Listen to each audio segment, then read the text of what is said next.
père partageait un moment de dévotion avec sa famille. Il parlait de l'amour de Dieu et de l'amour de Jésus pendant que la mère préparait des crêpes. Lorsqu'ils ont terminé, la mère est venue donner la première fournée de crêpes à l'un des deux fils. L'autre fils, qui ne l'a pas eu, dit « N'as-tu pas entendu ce que papa a dit ? Il a dit que Jésus a dit que nous devions considérer les autres comme étant au-dessus de nous-mêmes. » Celui avec les crêpes lui répond « Eh bien, dans ce cas, c'est toi Jésus !» Il est facile de parler de ce mot amour sans savoir ce que c'est ou ce qu'il faut en faire. Nous utilisons le mot amour pour des sentiments flous qui parfois nous remuent le ventre à propos d'une certaine personne, un certain lieu ou une certaine chose. Nous utilisons le mot amour pour refléter l'affection que nous portons à quelque chose ou à quelqu'un. Nous l'utilisons de manière très large pour désigner tout ce qui nous fait plaisir. J'aime le gâteau au chocolat, j'aime la glace, j'aime cette personne-ci, j'aime cette personne-là, j'aime cette émission, j'aime ce travail. Nous parlons de ce mot avec beaucoup de désinvolture étant donné qu'il évoque notre lien émotionnel à un nom quelconque, c'est-à-dire une personne, un lieu ou une chose. Aujourd'hui, je voudrais vous emmener dans un voyage sur ce mot qui aura peut-être un sens un peu différent de ce à quoi vous êtes habitués, car nous parlons des attributs de Dieu, nous parlons des perfections de Dieu, des choses qui font de lui ce qu'il est. Nous avons parlé de sa nature, de sa souveraineté, de sa gloire, de sa sainteté, et en 2 versets, les versets 8 et 16, nous trouvons cette phrase dans 1 Jean 4, « Dieu est amour, Dieu est amour ». En d'autres termes, toute discussion sur l'amour doit commencer par Dieu, étant donné que c'est ce qu'il est. Ce n'est pas seulement ce qu'il fait, c'est sa propre définition de lui-même. C'est comme si je disais « je suis noir » ou « je suis afro-américain » ou si quelqu'un disait « je suis blanc » ou « je suis hispanique ». Ils clarifient leur identité. C'est une réalité immuable. Lorsque Dieu dit qu'il est amour au verset 8 et au verset 16, il veut que vous regardiez l'amour comme définissant au moins une partie de la façon dont il se définit lui-même. Par conséquent, si vous voulez sérieusement comprendre ce mot, si vous voulez véritablement comprendre d'où il vient et vous voulez réellement comprendre comment il fonctionne, la meilleure chose à faire est de parler à celui qui est défini par ce mot. Dieu dit « Vous pouvez me définir par le mot amour puisque Dieu est amour ». Eh bien, discutons de cela un peu plus profondément. Dieu est un être éternel. Si c'est ce qu'il est, il doit l'être depuis toujours. Il n'est pas devenu amour, il n'a pas commencé à aimer. Il est identifié à ce mot et depuis qu'il existe, c'est la définition qu'il s'est donnée. Dieu est amour. Cela signifie que l'amour n'a pas commencé avec vous. L'amour n'a pas commencé avec moi, vu que Dieu était amour avant qu'il y ait un vous et un moi. En fait, Dieu était amour avant que le temps et l'espace n'existent. S'il est amour, cela veut dire qu'il a toujours été, avant même qu'il y ait quoi que ce soit à aimer en dehors de lui-même. C'est ce qu'il est. Dieu est amour. Attendez un peu. Si Dieu est éternel, que Dieu est amour, que le fait qu'il soit amour est éternel, on ne peut que se demander qui Dieu a aimé quand il n'y avait personne à aimer à part lui-même. Eh bien, s'il n'y a personne d'autre à aimer que Dieu et que Dieu est amour, le seul qu'il pouvait aimer était lui-même. Avant qu'il y ait le temps et l'espace, il n'y avait que Dieu. Il existe dans une réalité qui est en dehors de nous. Eh bien, Dieu, ça semble un peu égoïste, tout cela. Ça ne sert que tes intérêts. Tu veux dire que tu es amour et que le seul que tu aimes, c'est toi. Tu nous dis de ne pas être égoïste. Ne l'es-tu pas un peu quand tu es amour et que tu n'aimes que toi, vu qu'il n'y a personne à aimer en dehors de toi?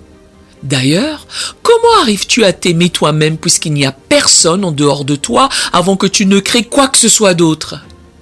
Très bien. Rembobinons. Rappelez-vous que Dieu existe en 3 personnes égales, Dieu le Père, Dieu le Fils et Dieu le Saint-Esprit. Quand nous parlons de Dieu, nous ne parlons pas de quelqu'un qui a éternellement été seul. Dieu n'a jamais été solitaire, Dieu n'a jamais été seul, Dieu n'a jamais été en isolement, Dieu n'a jamais été dans l'unicité. La doctrine de la Trinité signifie un seul Dieu composé de 3 personnes égales, qui sont un en essence, mais distincts en personnalité. Le Père n'est pas le Fils n'est pas l'Esprit. Les 3 ensemble forment la divinité unique que nous considérons ou appelons la Trinité. Ainsi, Dieu a de tout temps eu quelqu'un à aimer. Ce quelqu'un à aimer était en lui. En lui se trouvaient 3 personnes. Puisqu'il y avait 3 personnes en lui, il s'était bien entraîné à aimer. Elles pouvaient s'aimer les unes les autres. Elles formaient la famille appelée dans l'Écriture la divinité. Lorsque la Bible dit que Dieu est amour, cela signifie qu'il opère dans un contexte d'amour en lui-même, vu qu'il y a 3 personnes qui peuvent s'aimer les unes les autres. Ce que vous avez en Dieu, puisqu'il est amour, est un festival d'amour en lui-même. Dieu s'aime lui-même. Il a aussi d'autres personnes en lui à aimer. Bon, il est temps maintenant pour nous de faire de la plongée en eau profonde. Comment Dieu qui est amour peut-il s'aimer lui-même? Nous sommes dans 1 Jean, mais je veux vous renvoyer à l'évangile de Jean chapitre 5 versets 17 à 23.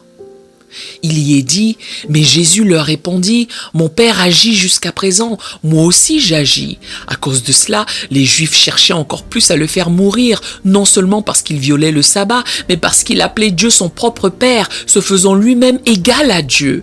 Ils comprenaient qu'il disait, « Je suis l'égal à Dieu, j'ai la nature de la divinité. » Verset 19.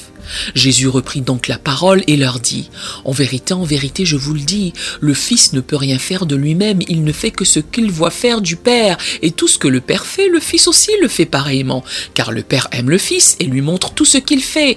Il lui montrera des œuvres plus grandes que celles-ci, afin que vous soyez dans l'étonnement, car comme le Père ressuscite les morts et donne la vie, ainsi le Fils donne la vie à qui il veut. Le Père ne juge personne, mais il a remis tout jugement au Fils, afin que tous honorent le Fils comme ils honorent le Père. Celui qui n'honore pas le Fils n'honore pas le Père qui l'a envoyé. » De cette lecture ponctuelle, nous voyons que quelque chose se passe dans la Trinité. Le Fils dit, « Tout ce que papa fait, je le fais. Je ne fais rien de ce que je fais à moins que papa ne m'en donne la permission. Le Fils ne fait que ce que le Père dit. Le Père dit sa volonté, le Fils la fait. Le Père dit, donne ta vie, le Fils le fait. Quoi que papa dise, le Fils le fait. Nous fonctionnons comme ça. Nous sommes connectés comme ça. Tout ce que le Père veut, le Fils le fait. Le Fils fait ce que le Père veut afin de rendre la gloire au Père. Le Père veut donner de l'importance au Fils. Le Fils utilise l'importance que le Père lui donne pour amener l'importance du Père, car le Père aime le Fils. Le Père aime tellement le Fils qu'il invente des moyens pour que le Fils soit bien vu, ce qui signifie la gloire. La gloire signifie faire de la publicité, de la promotion, donner une bonne image de quelque chose. Mon papa m'aime tellement qu'il crée des choses qui me donnent bonne figure. Quand vous me voyez faire les choses que je fais, dit-il aux Juifs, la raison est que mon papa m'a dit de le faire. Il voulait que je vous montre combien il est grand, en me donnant la permission de faire ce que vous venez de voir. Papa investit en moi parce qu'il m'aime. Le Père aime le Fils. En fait, quand vous lisez le livre de Jean, il dit à maintes reprises « le Père aime le Fils ». Dans Jean 3,35, il dit « le Père aime le Fils ». Dans Jean 10,17, « le Père aime le Fils ». Dans Jean 15,9, « le Père aime le Fils ». Dans Jean 17, 23 et 24, « le Père aime le Fils ». Le Père m'aime tellement que lorsqu'il fait un mouvement, je ne peux que tressauter tant notre connexion est étroite. Cette histoire d'amour entre mon Père et moi est si forte que nous vivons dans l'amour. Car Dieu est amour. C'est comme cela qu'on fonctionne. Si tu viens dans notre environnement, boum, amour par-ci, boum, amour par-là, boum, amour par-ci, boum, amour par-là, boum, boum, boum, boum, boum, boum, que de l'amour. C'est comme ça qu'on fonctionne ici. C'est notre environnement. La façon dont on s'aime, mon Père et moi, est de mettre en valeur l'autre. Le Père fait quelque chose pour moi qui me met en valeur. Je lui renvoie l'ascenseur en le mettant en valeur grâce à ce qu'il m'a demandé de faire, qui le met en valeur. Cela en boucle. Ensuite, le Saint-Esprit entre dans l'équation et dit « Je suis seulement venu glorifier le Fils ». Il se joint à eux et nous avons ce festival d'amour trinitaire que nous ne pouvons arrêter. Puisque Dieu a toujours eu quelqu'un à aimer, donc il n'a jamais été seul. Ils se sont toujours aimés l'un l'autre et cela lui donne une idée. Cette idée est énoncée dans Éphésiens chapitre 1, versets 4 à 6, je vous le lis. En lui, Dieu nous a élus avant la fondation du monde pour que nous soyons saints et irrépréhensibles devant lui, nous ayant prédestinés dans son amour à être ses enfants d'adoption par Jésus-Christ selon le bon plaisir de sa volonté, la louange de la gloire de sa grâce qu'il nous a accordée en son bien-aimé. Le bien-aimé signifie la personne que vous aimez. On appelle quelqu'un qu'on aime son bien-aimé. Le Père se réfère au Fils comme son bien-aimé, puis nous prend de court en disant qu'il nous a choisis en son bien-aimé. Ok, laissez-moi vous expliquer. Le Père, le Fils et l'Esprit ont ce festival d'amour au sein de la Trinité. Ils s'aiment l'un l'autre 24 heures sur 24, cherchant comment ils peuvent apporter une plus grande gloire à l'autre personne vu qu'ils l'aiment tant. Le père a une idée et dit « Mon fils, je t'aime tellement que ce que je vais faire est de créer une race entière de personnes pour chanter tes louanges. Je t'aime tellement. Je veux te montrer à quel point je t'aime. Je vais utiliser toute mon énergie créative. Je vais créer un groupe appelé Humanité. Ce groupe n'aura qu'une tâche, celle de donner louange à mon fils. » Le fils dit « Papa, si tu fais ça pour moi et que toutes ces personnes que tu crées pour moi chantent mes louanges, je les guiderai à chanter les tiennes. Quand je leur dirai de prier, je ne vais pas leur dire de me prier, je vais leur dire de prier notre Père qui est aux cieux, que ton nom soit sanctifié. Si tu fais cela pour moi, si tu crées une race humaine entière conçue pour chanter mes louanges, je vais faire en sorte que l'Esprit œuvre en eux pour qu'il te les renvoie, afin que tu sois glorifié comme j'ai été glorifié par ta gloire dans ma vie. Je vais te renvoyer cette gloire pour que nous puissions perpétrer ce festival d'amour. » La raison pour laquelle Dieu a créé l'humanité était de créer un groupe de personnes qui célébreraient l'amour de Dieu pour son Fils. C'est comme une fête d'anniversaire que vous organisez. Vous invitez tout un tas d'invités pour célébrer la personne dont c'est l'anniversaire. Dieu a tellement aimé son Fils qu'il a créé l'humanité pour célébrer la gloire avec laquelle il a aimé son Fils. C'est pour cette raison qu'il a dit que vous avez été choisis dans le bien-aimé, vous avez été choisis à cause de son amour pour son Fils. Seulement, il y a un problème. Le péché entre en scène. Satan s'immisce dans la fête. Les gens ont été créés et Jésus est dans Genèse 1. Lorsqu'il est dit qu'il marchait avec Dieu dans le jardin, cela signifie qu'il marchait avec la deuxième personne de la Trinité. La Bible dit que lorsque Dieu parlait, c'était Jésus-Christ qui parlait. Au commencement était la parole était avec Dieu et la parole était Dieu. À l'époque d'Adam et Ève, Jésus était impliqué dans tout. Il dit qu'avant la fondation du monde, il avait décidé de nous créer, c'est-à-dire que bien que nous ne fussions même pas encore là, il avait eu cette idée parce qu'il aimait beaucoup le Fils. Satan entre en jeu et convainc les hommes à pécher contre Dieu. Quelqu'un est entré dans la fête sans y être invité pour nous éloigner de notre dessein originel, qui est celui de donner la gloire à Dieu à travers notre relation avec le Fils, et il interfère dans cette histoire d'amour. Les hommes se rebellent alors contre le Dieu vivant. On a dès lors un problème. J'ai créé ces gens, Fils, à cause de mon amour pour toi. À présent, ils se sentent éloignés loin de moi et loin de toi. Ils ont gâché ce que j'ai fait. On doit réparer ça. On doit réparer ça. Le problème est que je dois m'occuper de leurs péchés. 1 Jean 4 dit que Dieu a manifesté son amour envers nous en ce qu'il a envoyé son Fils comme propitiation pour nos péchés. Propitiation signifie satisfaction. Il a envoyé Jésus-Christ pour être la solution au problème qui sera à son service. Très bien, écoutez ceci.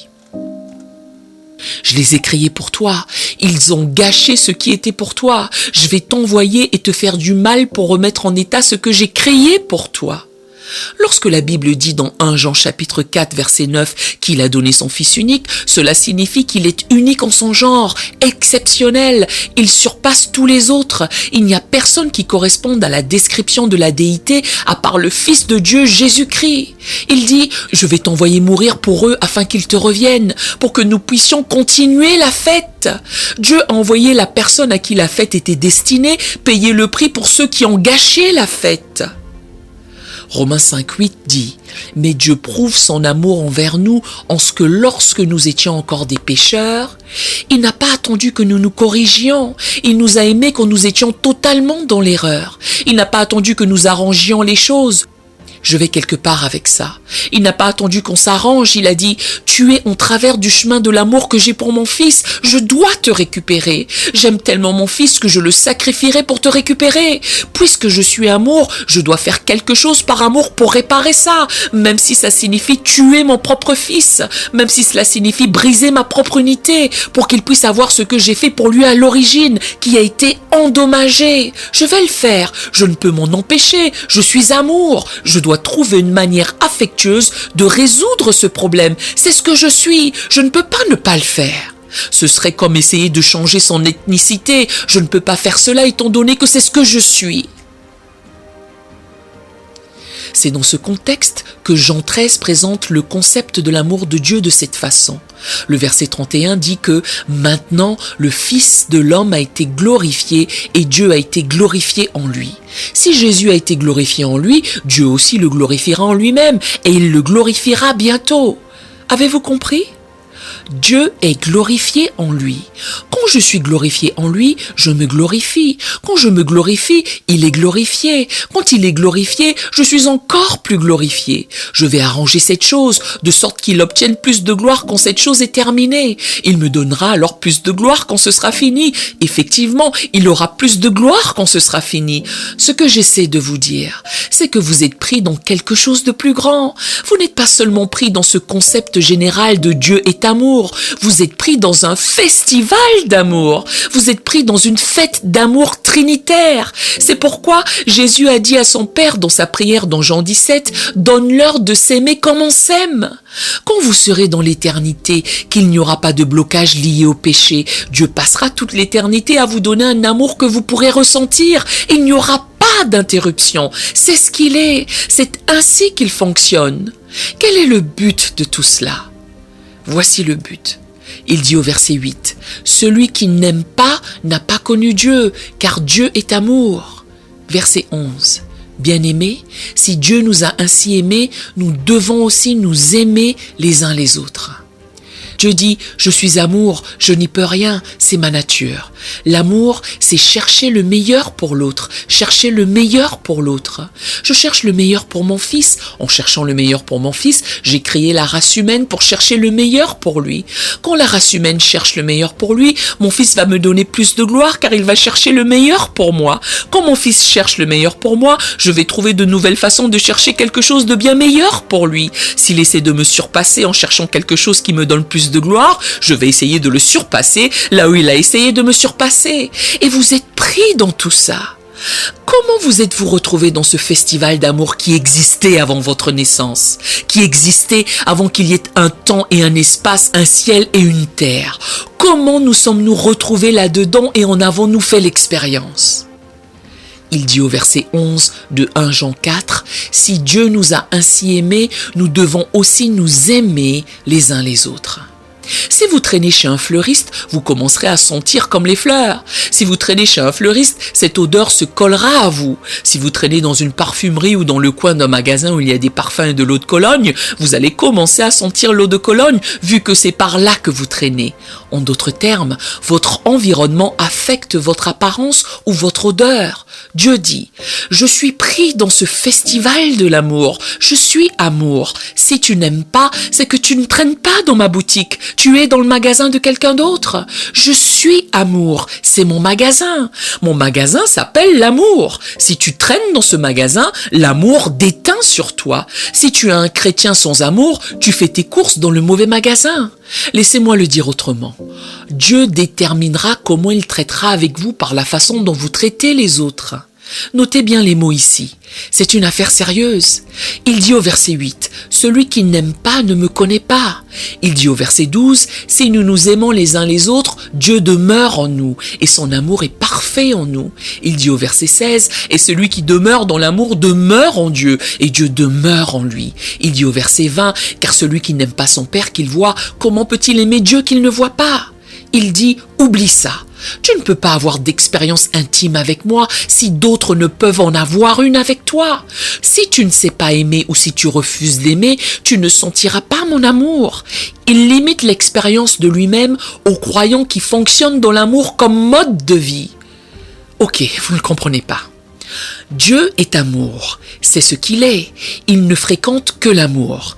Puisqu'il est amour, qu'il ne traîne qu'avec l'amour, si ce n'est pas votre mode de vie, il ne peut pas traîner avec vous. Sinon, il traînerait avec quelque chose qui n'est pas comme lui.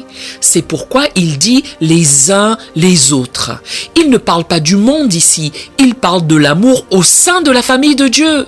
C'est pourquoi, si le diable peut vous rendre égoïste, vous rendre haineux, vous rendre méchant, exécrable, mauvais et sans pitié, s'il peut mettre toutes ces choses en vous, il sait que Dieu vous laissera tranquille puisque vous ne traînerez pas là où il traîne.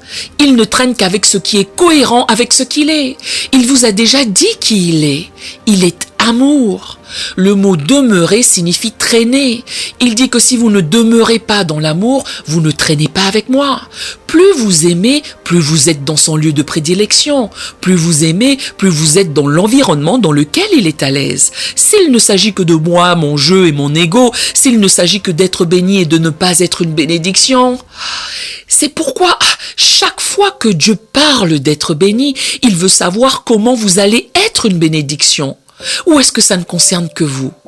Si c'est seulement à propos de toi, tu n'es pas avec moi, car il ne s'agit pas que de moi, il s'agit de mon fils, et mon fils me le rend. Par conséquent, si tu veux traîner avec nous, tu dois faire comme nous.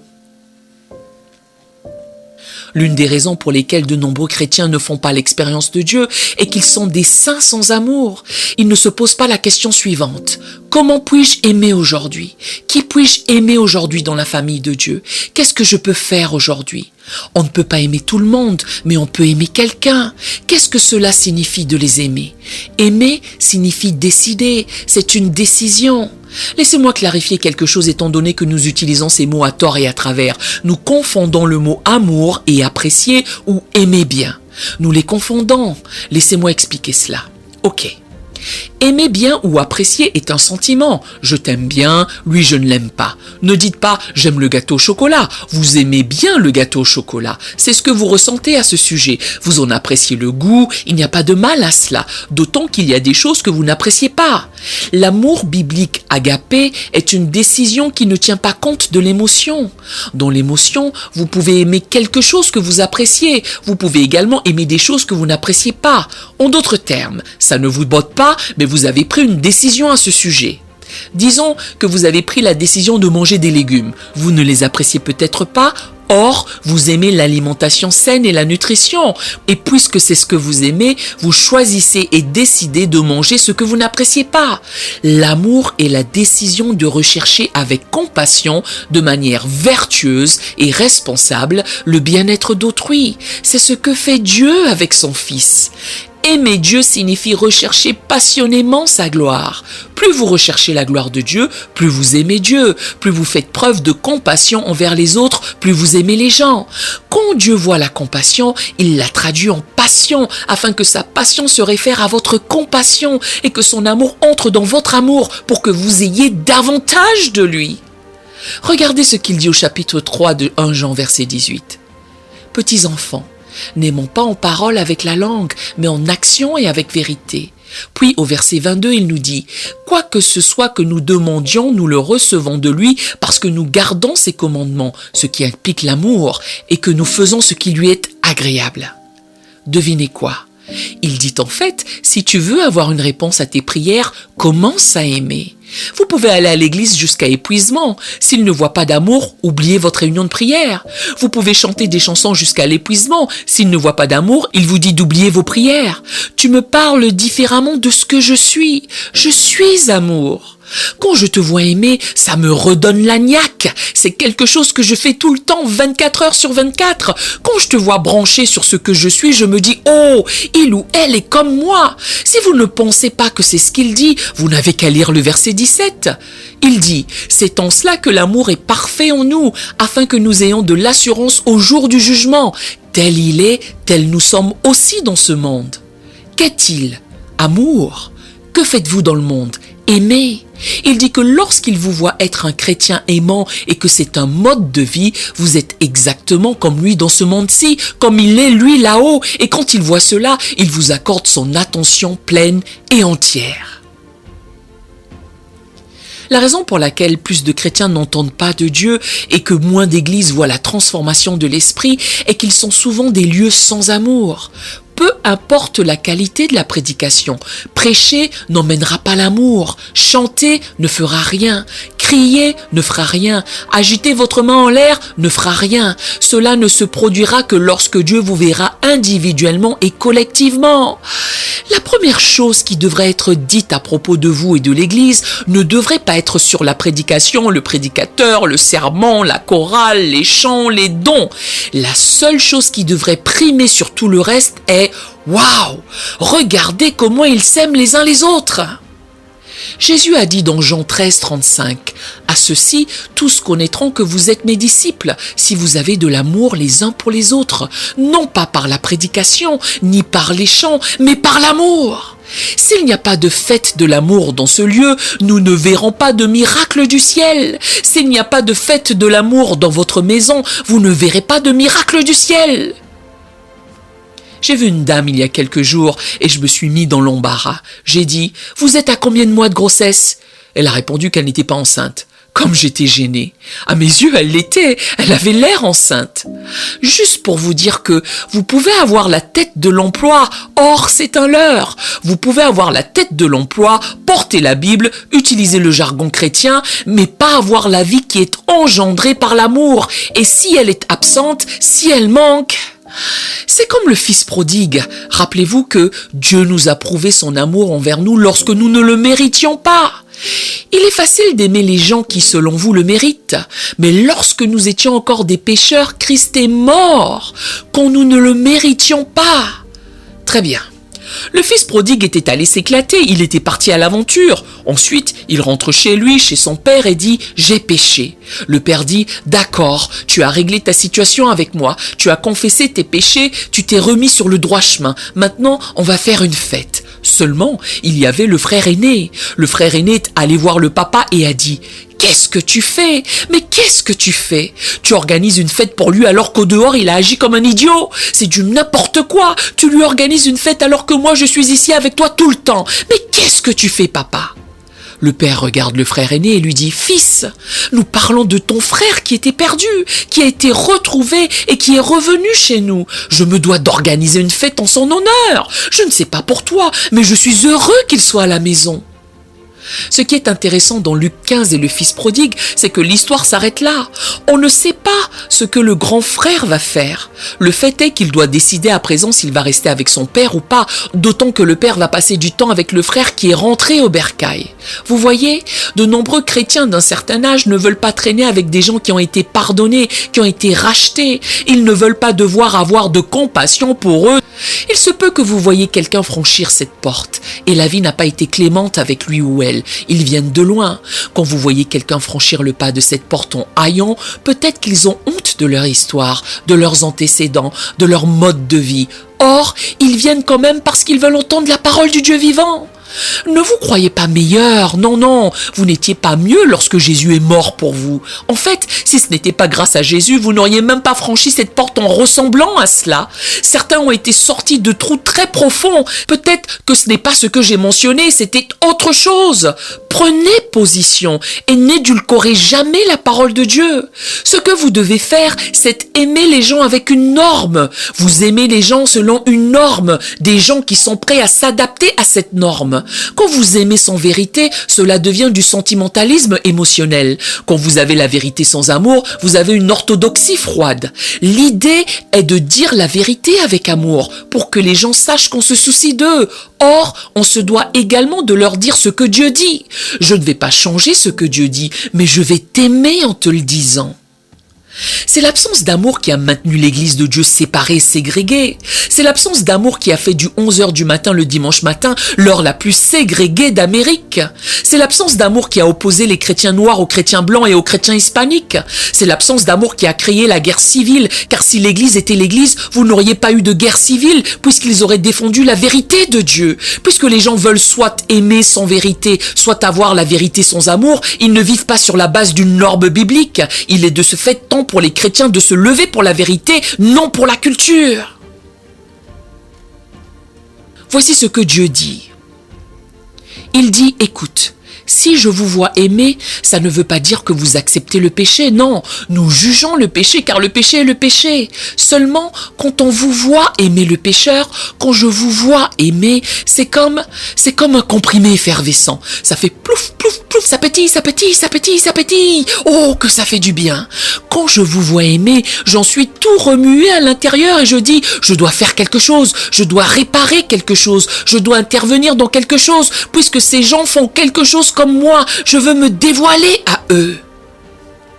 Quand je regarde le football américain, surtout quand les enfants étaient petits, quand je regarde les cow-boys, je suis à fond dedans. S'il y avait un beau tacle, je me mettais à tacler les enfants. Je savais que ce n'était pas bien, mais j'étais tellement dans le jeu. C'est comme si j'étais sur le terrain. Je ne pouvais pas regarder le match trop longtemps car ça me faisait quelque chose. Ça me donnait envie d'y être comme au bon vieux temps.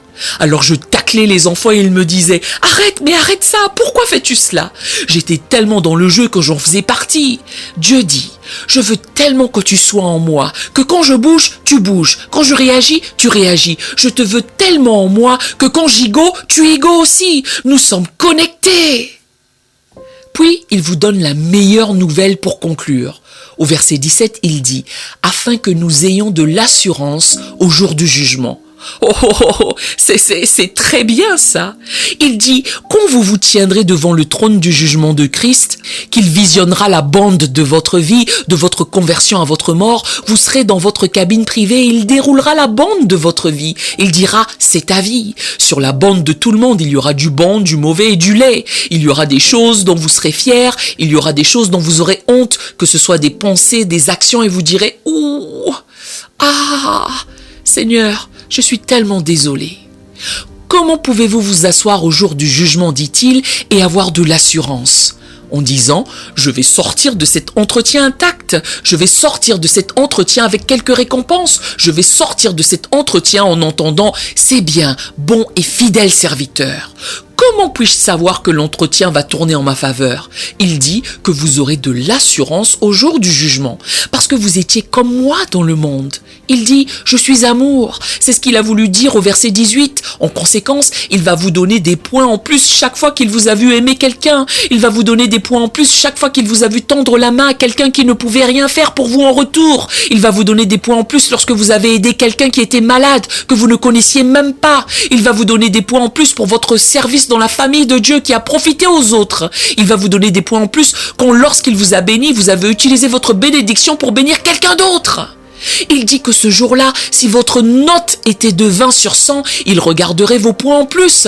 Vous pourrez vous asseoir en disant « Dieu, jette un coup d'œil sur mes points en plus. Tu m'avais donné une tâche supplémentaire à faire. S'il te plaît, prends mes 80 points en plus, rajoute-les à mes 20 pour que j'ai mes 100 points, car j'ai toute une colonne de points en plus d'amour ici et là. » L'autre jour, j'étais sur l'autoroute. Toutes les voitures étaient bloquées. J'étais de ce fait coincé. J'ai regardé à ma gauche et j'ai vu des gens rouler sur la voie réservée au covoiturage, filer à toute vitesse. Je suis coincé dans l'embouteillage, je ne peux aller nulle part. Ils passent à toute vitesse car ils ont leur propre voie réservée. Cela dit, la raison pour laquelle ils peuvent faire ça est qu'ils ne voyagent pas seuls. Ils avaient quelqu'un d'autre avec eux. Cela leur a donné un accès spécial à leur destination. Dieu dit que si je peux voir quelqu'un d'autre avec toi, si je peux voir que tu t'es laissé utiliser par moi pour toucher quelqu'un d'autre, je te laisserai te prélasser dans l'exaucement de tes prières, je te laisserai te prélasser dans des expériences puissantes, je te laisserai demeurer en moi, vu que tu traîneras dans le quartier de Monsieur Dieu. Nous aimerions vous donner l'opportunité de faire de Jésus le Seigneur de votre vie. Voulez-vous bien prier avec moi? Dites Seigneur Jésus, je me repens de mes péchés. Viens dans mon cœur. Je fais de toi mon Seigneur et Sauveur. Et merci Seigneur pour le baptême du Saint-Esprit en moi. Dans le nom de Jésus. Par cette simple prière, nous croyons que vous êtes nés de nouveau, allez dans une bonne église qui est basée sur la Bible, donnez à Dieu la première place. Nous espérons de tout cœur que ce message vous encouragera. Si vous connaissez quelqu'un qui puisse être encouragé, s'il vous plaît, envoyez-le lui. Édifions le corps de Christ ensemble. Nous publions un nouveau message chaque lundi et un message court chaque jeudi.